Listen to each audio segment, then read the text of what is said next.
the way it's the tone as well, and I think it's just a reality check. This just sounds very different to Mourinho, just saying similar things, being more scathing. I think this is a manager that is happy to be there, challenging his players, and understands the situation well. He's just being honest with the players. I mean, this is the lowest ranked team in the Conference Europa League tournament. It's pretty poor. I don't know if it gets much lower than this. And I think it would be it's only right and proper that he speaks in this manner. So no, I expect when the next transfer window comes along, there might be a little bit of a wave in Levy's direction as to, look, we need to improve the quality of the group. But between that happening, he's going to have to work really hard with this group. And he's saying, look, I've tried 3 weeks now. I haven't got a magic wand with this group. It's going to be tough. And I think it is a little bit of a call to arms to actually spend some money the next transfer window. But this is honesty. You expect this. This is what he'd have told the players in the dressing room. You don't want to be too honest. And I think he's just about got the balance in the way that he's expressed this. But you said it's not like Jose Mourinho. Why is it not like Jose Mourinho? Because effectively he's kind of throwing his players under the bus. Well, it doesn't feel like an us and them situation. And I think that's always, Mourinho was always in that boat where he always felt that, no, it's not my fault, it's the players' fault. This is a collective now. He's very much a part of the problem now. And he's going to try and find a solution. And he's just mapping it out for the media that there's an awful lot of hard work ahead here. Simon, obviously you heard there from Conte saying that there is a lot of work to improve the quality of this squad. Yep. The situation isn't simple, and perhaps in some ways that suggests maybe Conte didn't realise how tough a proposition this may well have been until now he's been at the club and seen some of the results, and obviously not happy with that performance yesterday. Yeah.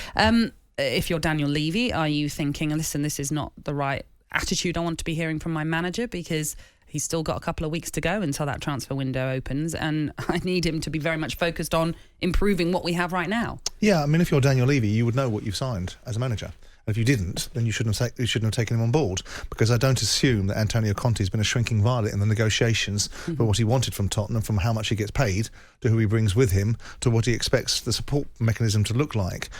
Whatever you say about not being a magician, please don't tell me that squad isn't good enough to have beaten that side yesterday. And then don't talk to me about what Mourinho doesn't say, because you had a situation 5 or 6 months ago where Tottenham produced a similar performance against Dynamo Zagreb. And Mourinho talked about the group, talked about everyone being responsible, and the narrative that Mourinho throws people under the bus and separates himself from that responsibility isn't always absolutely correct. It's an easy, cheap way to dig at Mourinho, and sometimes Mourinho does make it all about himself, for the positive and the negative. In this instance, there's very, very little difference between what Conte has said and what Mourinho has said after the Zagreb game. Both performances were unacceptable. Both performances brought a reaction from people. In fact, the reaction from the media was far more hysterical after the Zagreb game than it was after this particular one, because Conte has been given a little bit of license and a little bit of latitude to be able to become someone of significance at Tottenham. And this notion that I'm not a magician, well, with due respect, football managers coming into clubs that have games in front of them that are winnable, irrespective of the culture of the current crop of players and the bounce that new managers bring into pass, and the initial sort of artificial lift that it gives players or brings to a club because people are on their best behaviour trying to create an impression, should mean that games like this are winnable games. He can't say anything, can he? What can he say? That performance yesterday was turgid and poor at its worst against rank amateur opposition, but it's not something Tottenham haven't thrown out before. And whilst I understand it, because he's got to protect himself, because he will be being brought forward as the cure for all ails, and he wants to manage that expectation, because if he doesn't manage the expectation, he's going to be in the firing line quicker than a quick thing from Quickland, because people are going to say, hold on, you're supposed to fix things.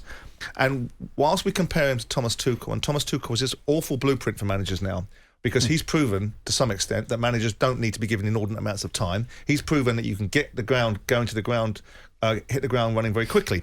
Now, I would say that's not fair to make that comparison, because Tottenham's squad isn't good enough, but Tottenham's squad is good enough to overcome the opposition that they played yesterday.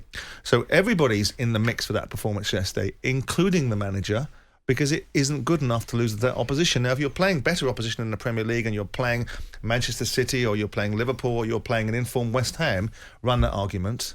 But not today. And not for now, and I don't think it's any different to some extent than what Mourinho did. I think the Chelsea squad, you're talking about two different things there, Simon. Well, I just qualified that, Martin. I said precisely that. But, the expectation of Chelsea just and for the Tottenham. record, Tuchel, 50 games, 31 clean sheets, 24 goals conceded, 7 losses. Just remarkable stuff. It is. But that is a bloody good squad that he's working with. No doubt about that. Now, they've got all the youngsters on board as well. So they're full of confidence, and their performance in midweek was absolutely magnificent. This is a club that needs rebuilding. Spurs, it's a different situation. Basically Tuchel was the sort of icing on the cake, really. Coming in, we had a young manager, Frank Lampard. It was going in the right direction, but it needed some adjustments. And obviously he's come in. He was the icing on the cake for that football club. How long he'll be there, we don't know. He knows the rules. He's won a Champions League and he arrived there at Christmas. It's been remarkable. Remarkable. No one is breaking records. We're going to take this Spurs situation is a lot more difficult. Jim White and Simon Jordan, Monday to Thursday morning, 10 till 1. On AM, on DAB, via the talkSPORT app and on your smart speaker. talkSPORT.